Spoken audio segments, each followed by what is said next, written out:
لو سألت أي بنت أكتر حاجة بتكرهها في العلاقة إيه، هتقولك على طول من غير تفكير عدم الاهتمام والتجاهل. وبالتالي البنات طبعا بيحبوا الاهتمام. الحقيقة مش كده، أي حد يفكر بالطريقة دي غلطان. إزاي بقى؟ لو نفس البنت دي اديتها الاهتمام الكبير هتبدأ هي تتجاهلك. الموضوع في نظرك هيبدأ يبقى متناقض، صح؟ باين إنه متناقض. طب إيه الحل؟ تجاهل ولا اهتمام؟ أكيد دلوقتي بتسأل نفسك، لو البنت بتحب الاهتمام ههتم بيها قد إيه؟ طيب لو تجاهل هو الحل، هل تجاهلي ليها هيخليها عايزاني أكتر ولا هتنساني؟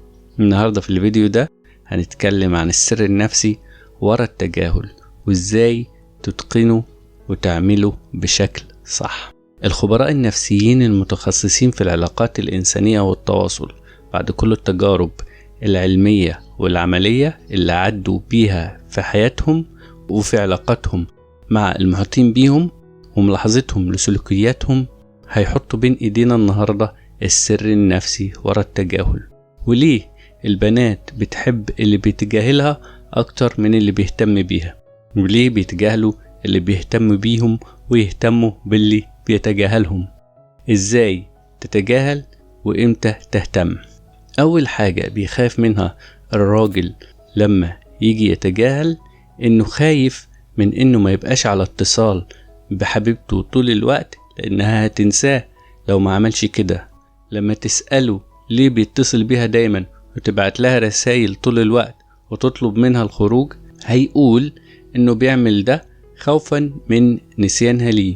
طبعا هنعرف وقتها ان اغلب الرجال عندهم الخوف ده، واللي بيخليهم مش بس يخسروا البنات لكن كمان ما بيستفيدوش من قوة السر النفسي اللي بيخلي البنات مهتمين بيهم طول الوقت ويلحقوهم.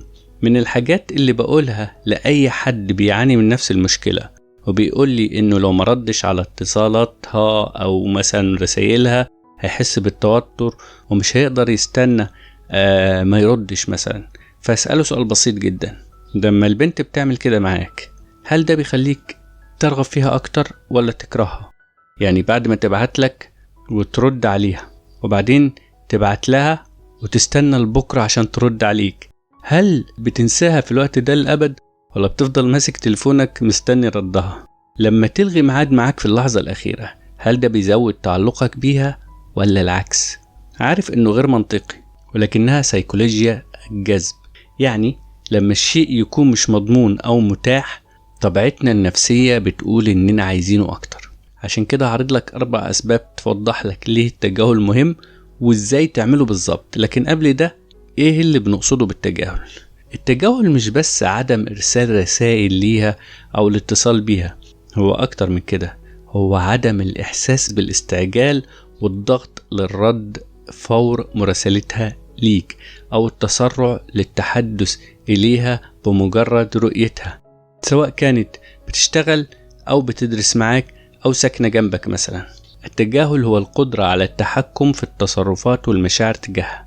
التجاهل يقاس بكمية الانتباه او الاهتمام اللي بتديها ليها، هل بتاخد 100% منه ولا بس 20 ولا 40%؟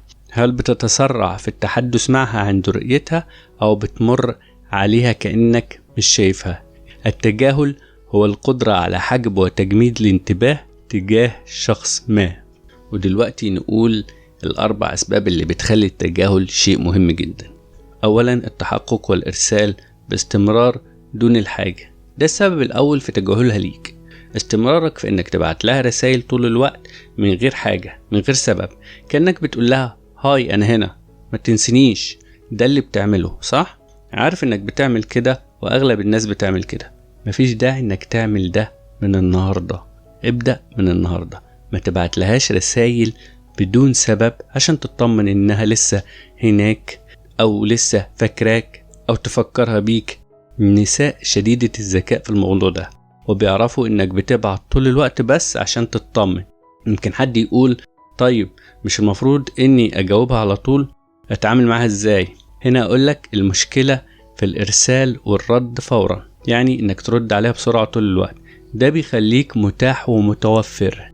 المشكلة هنا إن الطبيعة البشرية بتدي قيمة أكبر للأشياء الغير متاحة طول الوقت. تخيل معايا إنك عايز تبعت رسالة لحد من المشاهير اللي بتحبه، هل تتوقع منه إنه هيجاوبك وهو عنده أكتر من 1,000,000 متابع؟ طبعا لا. لكن لو بعتله ورد عليك فعلا وبعدين بعتله تاني ورد عليك، مش هتقول في نفسك مثلا إنه ده مش زي ما أنا كنت متخيل ولا كنت متوقع؟ لأنه خالف توقعاتك، وبالتالي مش هيبقى له نفس الأهمية والقيمة في عينيك. نفس الأمر بالنسبة لينا إحنا، فالبنات بتحس بشكل غير واعي بنفس الإحساس تجاه الشخص اللي بيراسلها. في الأول بيكون عندها توقع إنه شخص مشغول وده اللي بتدور عليه وبتقيمه أكتر، لكن بمجرد ما تكتشف إنه متاح طول الوقت بتقيمه أقل وبتقلل من الكلام معاه أو الحديث معاه أو التواصل معاه، لأنه مبقاش له نفس القيمة. تاني سبب الاشتياق، والاشتياق يعني الحب. واحد من الأسرار النفسية المهمة والنادرة اللي لازم تعرفها عن البنات إنهم بيعشقوا يعيشوا الإحساس الجميل ده اللي هو الاشتياق. الإحساس ده ملوش مثيل عندهم. الإحساس بالاشتياق هو التجربة الأمتع عند أي بنت. لما تكون غير متاح طول الوقت بتخليها تتلهف للتحدث معاك بعد طول الانتظار. مفيش بنت عايزة تتحرم من التجربة دي اللي هي مليانة بالإثارة والاشتياق. حتى لو شفت الأفلام الرومانسية أو قريت روايات في قصص الحب والرومانسية هتلاقي إن دايما البطلات ما بيحصلوش على كامل الانتباه من الأبطال.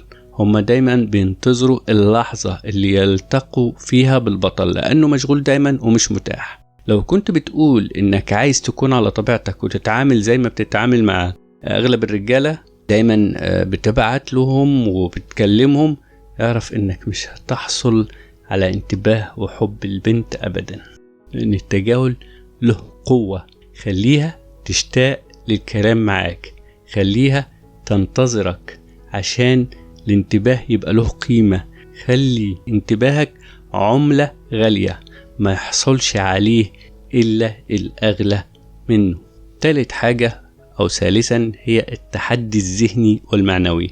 صدقني ده تاني أكبر الأسرار اللي ملهاش تمن. البنات بيعشقوا الشخص اللي بيكون بمثابة تحدي ذهني ومعنوي بالنسبة ليهم. يعني إيه؟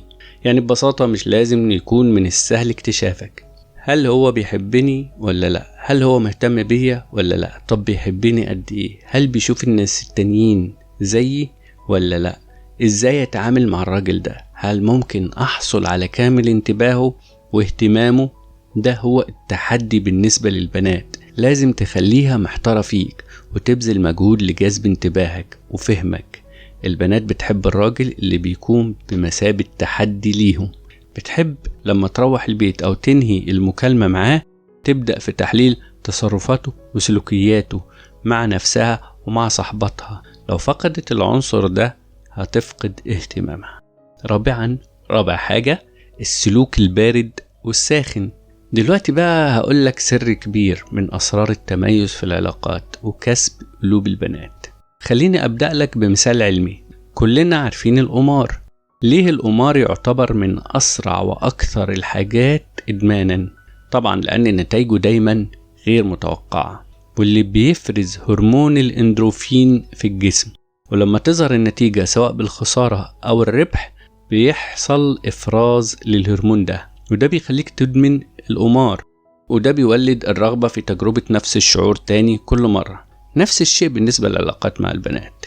تخيل ان قابلتها اول مرة والتانية ولقيتها بتعاملك بدفء وحنان وطيبة ورقة، لكن في المرة الثالثة رحت تقابلها لقيت تعاملها معاك اتغير فجأة 180 درجة وبقت بتعاملك بقسوة وبرود.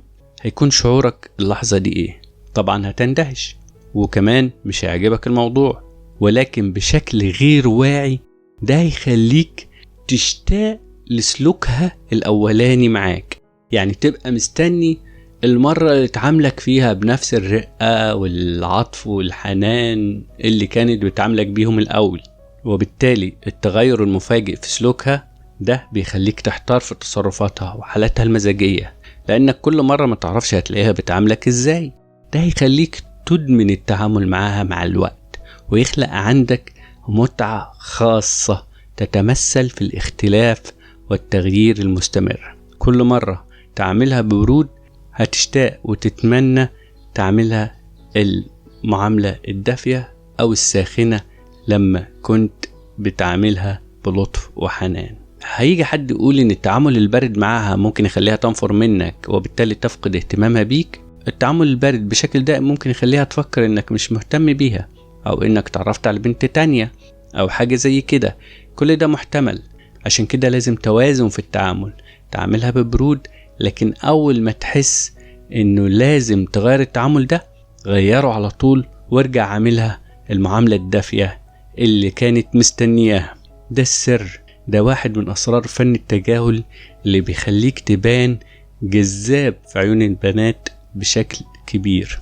في الآخر ما تحاولش تلاحق البنات وتديهم كل انتباهك، وهتشوف سحر التجاهل وبيشتغل ازاي معاهم ويخليهم يلحقوك زي المغناطيس. لو استفدت من الموضوع ما تنساش تضغط على الاشتراك والإعجاب، وكمان ما تنساش تشارك أي مشكلة بتواجهك في حياتك اليومية مع البنات، تكتبها لنا في كومنت عشان يبقى الموضوع الجاي على القناة إن شاء الله.